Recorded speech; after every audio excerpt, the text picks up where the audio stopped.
All right. Well, Vero, thank you so much for joining us. Thank you for taking time out of your busy schedule. Thank you for having me.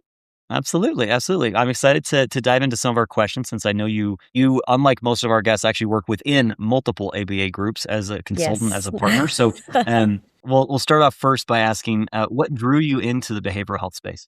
I think that as many of the behavior analysts in our field, I was drawn in by accident. I was in a psychology course, and then actually I started as a nutritionist, and then they required a psychology course, and I was like, oh, another course, until I found, labs, early intervention labs, like all these things at my university, and that's literally how I got drawn into it.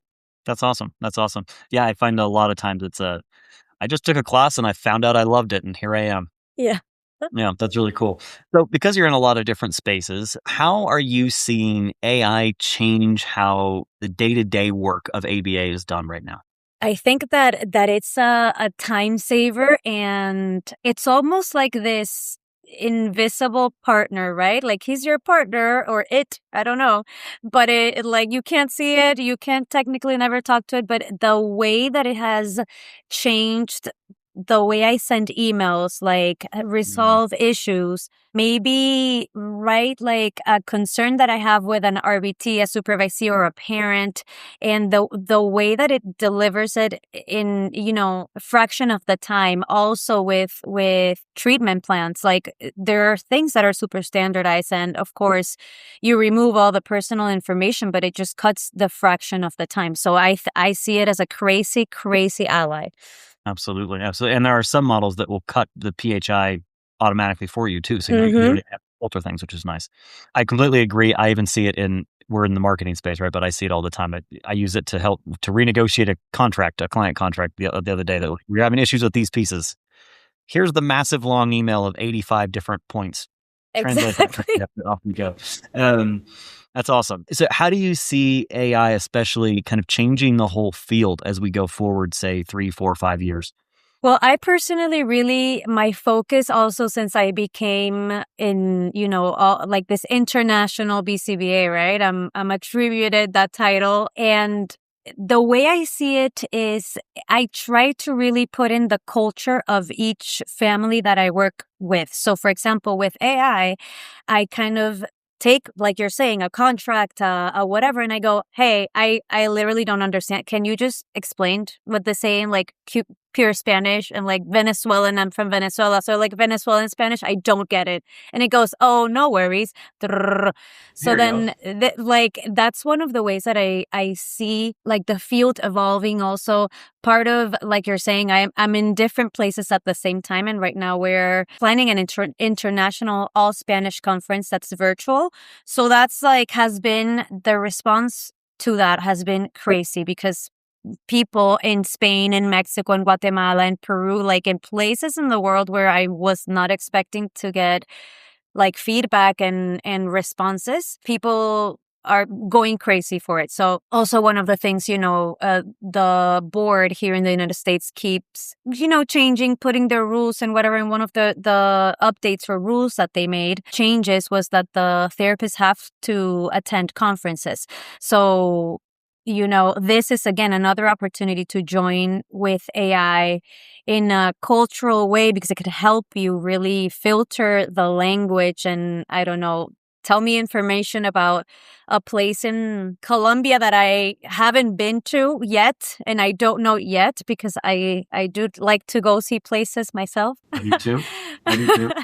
But I think this is one of the ways, that essentially the field can become more globalized, in the sense that me having worked in other places in the world, they don't have the resources that we have here. So that really has been one of my missions. When I go work internationally, or when I see clients that are here internationally, I go, okay, how can I give you everything that we have here and like ship it to you over there in a way that's relevant. Right, in a way that's relevant for you, in a way that, cultures are cultures. The American culture is not the same as the Venezuelan or another country in Central America or in Spain. So yeah, it's growing in great ways.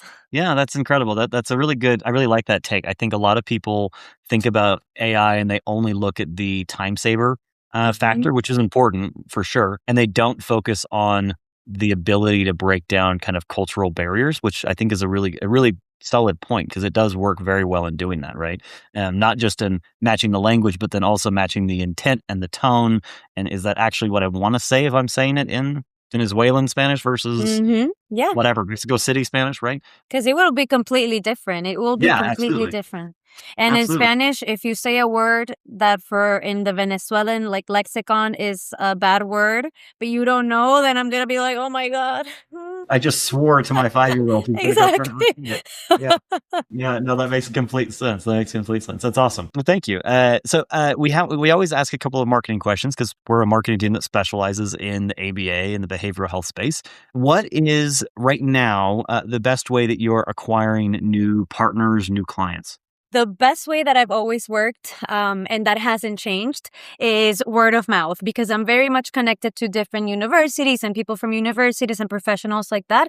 And I started my Instagram, which for me was like a little hobby. It was my little nice hobby, and it grew into like people actually like I got clients from there. And this is actually my first full on off corporate year where I just took a jump and I went like, okay, I took a Yeah. marketing course last year. Oh, no, summer of 2024, I took a marketing course. I paid for it. I was like, okay, please teach me. Like, what do I need to do? And of course, they taught me all like the back end of all of that. So definitely that's something that I use and I want to expand to YouTube educational because since I'm an educational also platform, I don't cover everything in a 30, 45-second reel Mhm. video or a carousel. So like I have to, and I love it, which is one of the things that I love. Absolutely, absolutely. That's really cool. That's really cool. That is interesting, and it's very different for consultants, especially to get business out of things like Instagram. But Yeah. it makes perfect sense for your space, right? Because Instagram is a platform that is very, very international, right? And honestly, I found that has a higher engagement rate in the Spanish speaking communities than in English speaking communities, which is interesting. Yes. Yeah, very cool. Very cool. What is one kind of new marketing tactic that you guys are either that you're watching very closely in the space, since I know you're working within a lot of other organizations, or one that you're considering rolling out for yourself?